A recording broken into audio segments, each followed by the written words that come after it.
আসসালামু আলাইকুম বন্ধুরা, কেমন আছো? আশা করি ভালো আছো। আজকে আমি চিংড়ি মাছ দিয়ে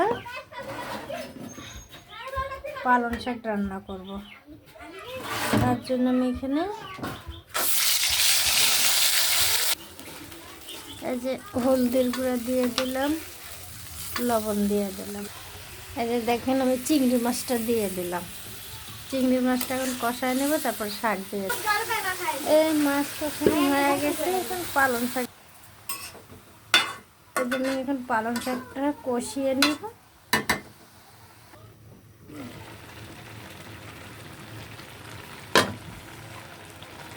আমি মাঝে সাঝে নেড়েও দিয়েছিলাম। এই দেখেন আমি পানি দিইনি, এক্সট্রা করে পালং শাকে পানি উঠে গেছে। আমি এখন এরকমই নামিয়ে ফেলবো।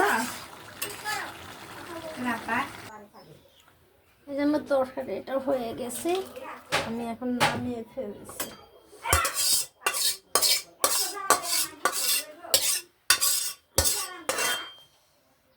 দেখেন তরকারিটা হচ্ছে, আমি এরকম আছি।